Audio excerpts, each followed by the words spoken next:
இந்த வருஷத்துல 6 மாசம் முடிஞ்சிருச்சு. இந்த 6 மாசத்துல தமிழ் சினிமாவோட தியேட்ரிக்கல் ரிலீஸ் எப்படி இருந்திருக்கு சார்? இந்த 6 மாதத்துல எல்லாமே பெரிய ஆர்டிஸ்ட் படங்கள், நிறைய படங்கள் சரியா போகல. ஓகே. இந்த 8 மாதம் ஆகிப்போச்சு, 8, 9 மாதம் ஆகிப்போச்சு. 8 மாதத்தை எதிர்பார்த்த நிறைய படங்கள், பெரிய ஆர்டிஸ்ட் படங்கள் வந்து ரொம்ப சுமாராக போச்சு. ஒரு தக்லைஃப் நாங்கள் பயங்கரமாக எதிர்பார்த்தோம், ஒரு வேட்டையன் பயங்கரமாக எதிர்பார்த்தோம். இந்த மாதிரி நான் எல்லா படத்தையும் ஞாபகம் வச்சு என்னால் சொல்ல முடியல. அந்த மாதிரி படங்களை எதிர்பார்த்த படங்கள் எல்லாமே சரியானபடி இந்த வருஷம் பெர்ஃபார்ம் பண்ணல.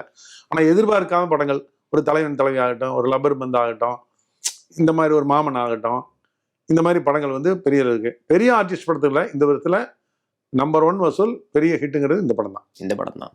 வேற எந்த படம் விடாமுயற்சி வந்து? விடாமுயற்சி இல்ல, இது குட் பேட் அக்லி நல்லபடியா போச்சு. ஓகே. ரெவென்யூல அது நல்லா போச்சு. Okay sir. இந்த வருஷத்துல இந்த படம் நாங்க எதிர்பார்க்கவே இல்லப்பா, ஆனா அது வந்து சூப்பரா வசூல் பண்ணுச்சு, சைலண்டா வந்துச்சு, சூப்பரா வசூல் பண்ணிட்டு போயிருச்சு அப்படின்னா எந்த படத்தை நீங்க மென்ஷன் பண்ணுவீங்க சார்? நான் வந்து சொல்றேனே, மாமன் அப்படித்தான் எதிர்பார்க்காத படம் தான் அந்த படம். லப்பர் பந்து எதிர்பார்க்காத படம் தான். தலைவன் தலைவி எதிர்பார்க்காத படம் தான். ஏன்னா விஜய் சேதுபதி இதுக்கு முந்தின படங்கள்லாம் ஒன்றும் பெருசா போயிடல.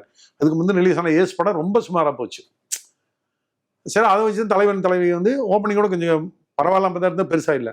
பட் படம் வசூல் ரீதியாக பெரிய ஹிட் ஆச்சு அந்த படம்.